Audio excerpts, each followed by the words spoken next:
want somewhere to go and stay, maybe for a long weekend or a short holiday. A place of character somewhere in Britain. Somewhere that's not too expensive, self-catering accommodation, obviously. And it might be handy if it was within easy reach of the fashionable West End of London. Well, how about this? Seems to have all the bits. Nice rich wallpaper, open fire, painting of Jimmy Hill. You can come and rent this place from February. Welcome to Hampton Court Palace. There are 2 apartments in this royal palace, and you can come and stay in them. There is no catch. They're run by an organisation that was, until recently, for me at least, a very well-kept secret, the Landmark Trust. It's a charity whose aims are, and I quote, to rescue buildings in distress and give them a new life. Often the best solution is to let them for holidays. Simon Hoggart went on one. They went on 6, actually. The Landmark Handbook. Every page has a different fantasy in bricks and mortar. There's the Appleton Water Tower overlooking Sandringham House, so you'd have a ringside seat at the royal divorces. In Lincolnshire, you've got the House of Correction. Some people might pay a lot of money for that. Or Gurney Street Manor, the Gothic Temple, Fort Clonk, Edale Mill, Coombe Valley, Culloden Tower. Do you have anything free for this weekend? For the West Country? Regular trustees book well in advance, but for an impromptu trip, even a truly historical dirty weekend, you can phone on Friday and by Saturday be deep in landmark country. Because the Trust protect the surroundings as well as their buildings, locating your landmark would be a challenge even for Sir Ranulph Twistleton Wickham fiends. First, find your housekeeper. Oh, hello. Come for the key to Danescombe. Oh, right. Someone like Kirsty will be your only link with the outside world. If there's a death in the family or the dog sets off the burglar alarm at home, you're going to learn from her because she's got the phone. Bye. And from here on in, you haven't.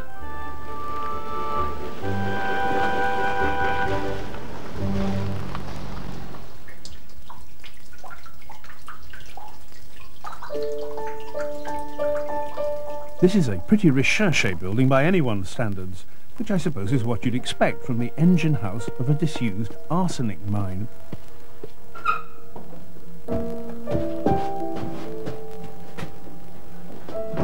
But Danescombe must be one of the very few arsenic mines in the world with a fitted kitchen, matching crockery, comfy chairs, and even a small library.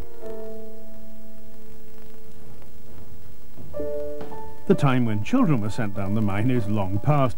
These days they're welcomed and even cosseted.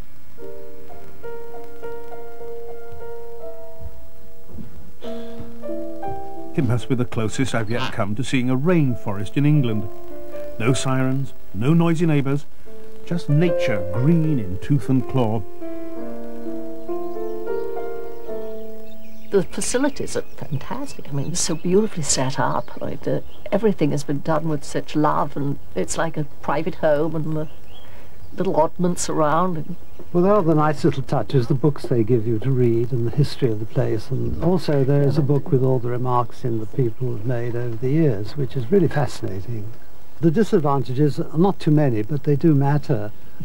For example, the height of the doors, usually on the top floor, when the roof comes down, you can bump your head very easily. You do it about 20 times, then you remember. You leave your mark. We just love them. We've been coming to a couple of them, and they're just addictive. You get to one, and then you want to see all the others. You read about them in the book, and they sound so fantastic. And I think they keep the roots to them hidden, because I think all of us would want to go and investigate the next one we want to stay, and they don't tell you how to get to them until you've booked the place. Then you get to see it. Yeah. Otherwise I'd be looking at all of them.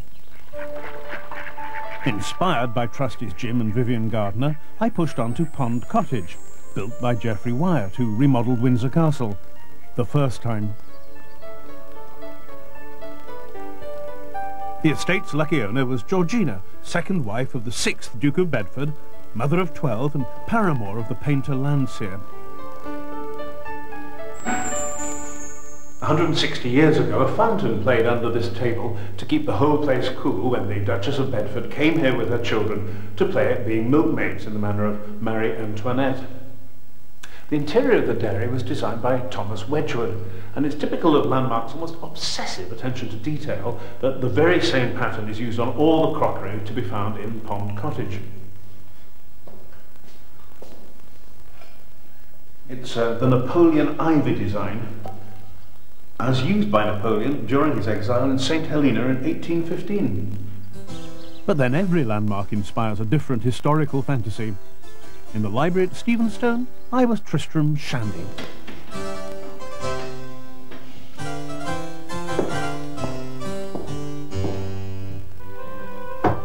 Always true to the spirit of the place, the landmark architects came up with this cunning stairwell-cum-bookshelf. The building probably started life as a banqueting hall, but with the growing popularity of the Grand Tour, private libraries became a fashionable mark of intellectual and social distinction.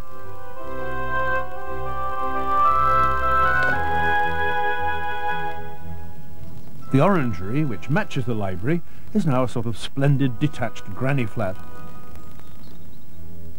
It narrowly escaped the fate of the great house of Stephenstone, which now survives only as a memory, preserved by the owner and guardian of its ruin, Mr. Roy Parnell. The chappie who owned it couldn't sell it as a big house because he'd already sold the land away, you see. And obviously nobody wanted a big house with 20 servants with no land. And they couldn't sell it. So they sold it for scrap. Oak panelling and what have you. Slates, anything saleable was sold. And that was the end of Stephenstone. The Landmark Trust works to prevent and even reverse the destruction of buildings like this. The 50s and 60s were the blackest period for this kind of vandalism by omission. Country houses were thought too big, too old, too expensive to maintain. In the worst year, in 1955, a great country house was either knocked down or allowed to fall down once every 5 days. One medieval building, saved from centuries of carelessness, is Gurney Street Manor, now showing its unique pentis or covered walkway for the first time in years. This is beauty with working for Landmark. They really want to take it back as far as possible, yet give their visitors, modern conveniences, probably only bathrooms and modern kitchen facilities. But apart from that, we can take it back roughly as it was when it was built. Master builder Philip Ford, with his team of masons and carpenters, have been restoring Gurney Street for over 8 years at a cost of around £1 million. There's not a tile on the floor that hasn't been cut by hand, not an inch of panelling that hasn't been fondly stroked 100 times, and certainly not a whiff of araldite. I was told all the roof beams had been shaped by an adze, whatever that might be. Gurney will be let for around £100 per person per week, so we're not talking telephone numbers, Squire. There is no phone.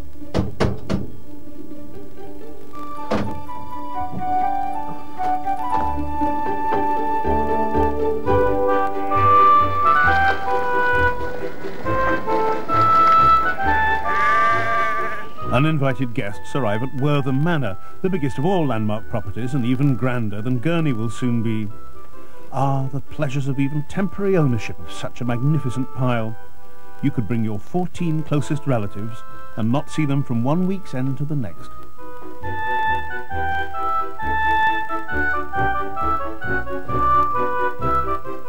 I wouldn't mind a spot of medieval dalliance in here. Can't imagine one's partner complaining, Sam, the roof beams need adzing. Finally, the trickiest part of any Landmark holiday, every trustee's duty to write in the logbook. Knowing each word you write will be pored over every week for years induces total writer's block. A spot of poetry, perhaps. There was a young lady from Tavistock. No, wrong impression. I could write about the ghost, except I never saw him. Or the secret room, except I never found it. Oh, maybe something boringly straightforward and practical. Don't miss taking your Volvo to the bottle bank in Launceston.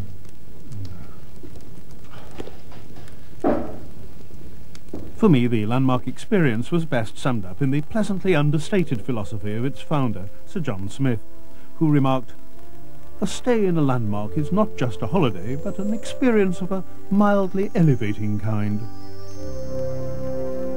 A fresh window on life, to be looked through, or not, as you please." Information about the Landmark Trust is available from our Dial and Listen service, details at the end of the programme. Of course, without Landmark's policy of restoration, none of these buildings would be available to us, and restoration is once more an issue in the aftermath of the Windsor Castle fire. Hampton Court had its own aftermath to deal with just a few years ago.